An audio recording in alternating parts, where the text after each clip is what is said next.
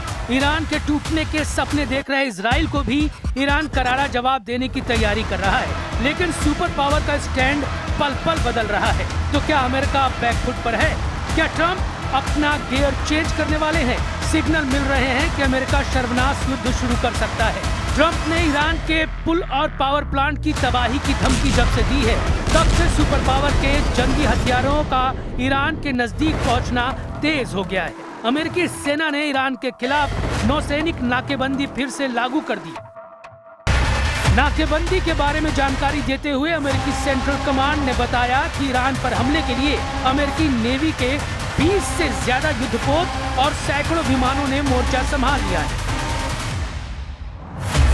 Iran की media ने दावा किया कि ताजा अमेरिकी बमबारी से उसके 10 सैनिकों की मौत हुई है।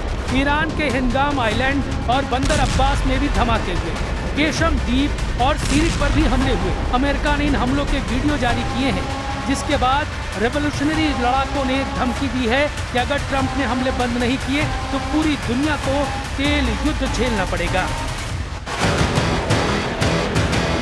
ईरान ने धमकी दी है कि अब इस धमाके से तेल और गैस का एक्सपोर्ट या तो सभी के लिए होगा या फिर किसी के लिए नहीं।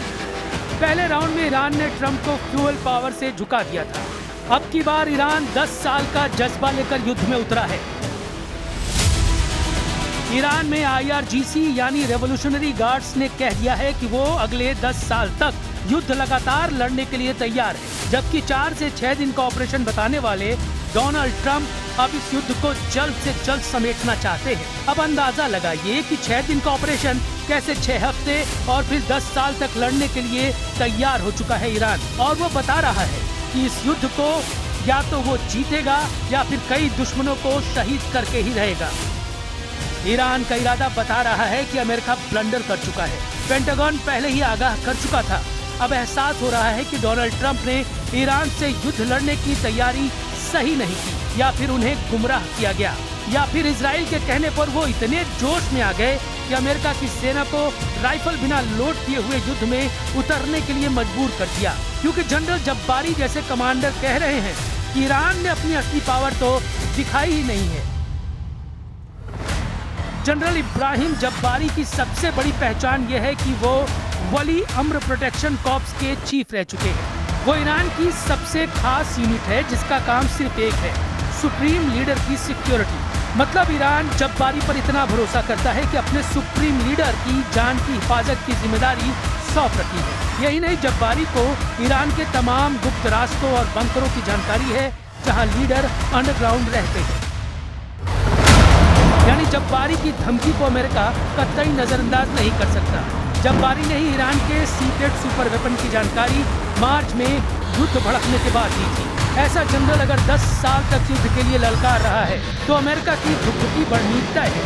वैसे भी अमेरिका इराक से अपना तंबू उठाकर उल्टे पांव लौट रहा है। ट्रंप ने इराक से सेना की वापसी की डेडलाइन तय कर दी है। अमेरिका 30 सितंबर 2026 तक इराक से अपनी सभी सैन्य मौजूदगी पूरी तरह से खत्म कर देगा। इराक से अमेरिका के हटने भर की देर है, फिर इजराइल की टेंशन बढ़ जाएगी। ईरान सपोर्टर लड़ाके इजराइल को आसानी से निशाना बनाने लगेंगे। इधर ईरान ने इजराइल की एक और कमजोर नस दबाने का प्लान बना लिया है। ईरान ने इजराइल का चिकन नेक पकड़ने की तैयारी कर ली है। इजराइल का चिकन नेक है उसकी 1/3 तेल की जरूरत पूरी करने वाली Baku Tbilisi Jehan pipeline. Baku है अजरबैजान की राजधानी, तिब्लिसी है जॉर्जिया की राजधानी और जेहान है तुर्की का बंदरगाह। अजरबैजान का तेल जो कैस्पियन सागर से निकाला जाता है वो 1768 किलोमीटर लंबी पाइपलाइन के जरिए जॉर्जिया होते हुए तुर्की के बंदरगाह जेहान पहुंचता है और यहीं से ये इजराइल तक टैंकर में भरकर पहुंचाया जाता है। ये टैंक जेहान से निकलकर इजराइल के हाइफा और एश्केलोन पोर्ट तक पहुंचते हैं और इस तरह इजराइल आयात करता है अजरबैजान का तेल। इजराइल का चिकन नेक यानी उसकी तेल सप्लाई को खत्म करना ईरान के लिए बहुत मुश्किल मिशन नहीं, लेकिन नेतन्याहू कह रहे हैं कि ईरान ने अगर उसे निशाना बनाया ऐसा बदला लिया जाएगा कि मुस्तफा खमेनी की जमीन खिसक जाएगी। אגיד לכם רק דבר אחד, לא, אני אגיד את זה למנהיגי איראן. אל תבנו על כך שיהיה שקט אם תתקפו אותנו. אל תבנו על כך שיהיה שידור חוזר, כי זה לא יהיה שידור חוזר.